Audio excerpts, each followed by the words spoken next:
ایک آدمی نے اپنے ساتھی سے قرضہ لیا اور پھر وہ دوسرا شخص جس سے قرضہ لیا انتقال ہو گیا اور اس نے اپنا قرضہ واپس نہیں کیا، تو وہ شخص اس آدمی کے بیٹے کے پاس گیا اور کہا کہ ایسا کہ آپ کے والد نے ہم سے اتنی رقم قرضہ لیا تھا، آپ واپس کر دیں۔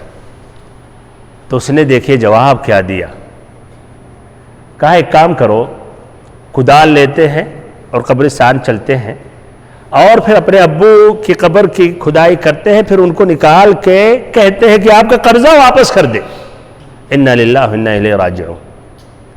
یہی آدمی پھر اپنے ساتھی جس کو قرضہ دیا تھا اس کے گھر پہنچا، دروازے پر دستک دی تو اس کی لڑکی کی آواز آئی، تو اس نے بتایا کہ آپ کے والد یرحمہ اللہ کے اوپر ہمارے لیے قرضہ ہے جو واپس نہیں کیے تھے، اور اس کے بھائی کا واقعہ نہیں بیان کیا۔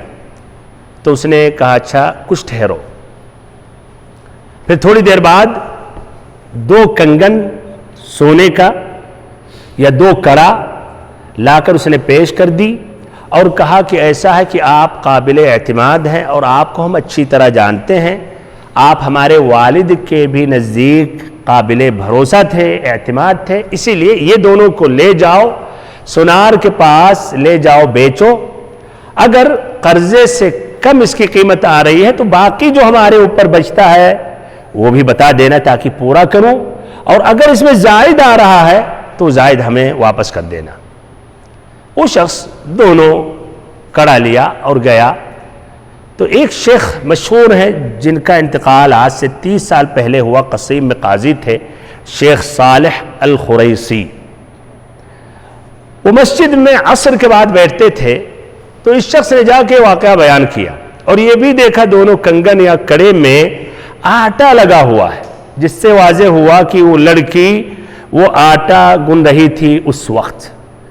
تو شیخ صالح الخریسی اتنے متاثر ہوئے اور انہوں نے کہا کہ ایک کام ایسا کرو، یہ دونوں کڑوں کو یا یہ سونا جو ہے واپس کر دو اس لڑکی کو، اور جو اس کے باپ کا قرضہ تھا وہ ہمارے اوپر ہے۔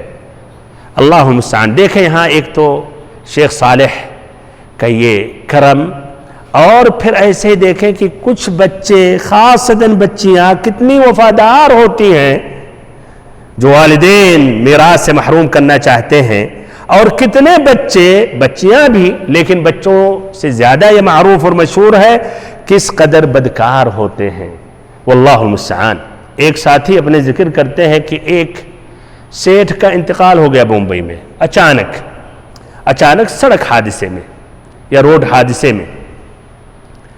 کہتے ہیں تعزیت کے لیے ہم لوگ پہنچے، اس سیٹھ کے لڑکے بھی تھے، سب روئے گائے، دنیا کی باتیں کیے، لیکن کسی کو توفیق نہیں ہوئی کہ یہ کہے کہ لوگوں، ہمارے والد کے دوستوں، ہمارے والد سے لین دین کا معاملہ رہا ہوگا، اگر کچھ حقوق بنتے ہیں تو ہمیں بتاؤ تاکہ وہ حق چکا سکیں ہم۔ کسی کو توفیق نہیں ہوئی۔ واللہ المستعان۔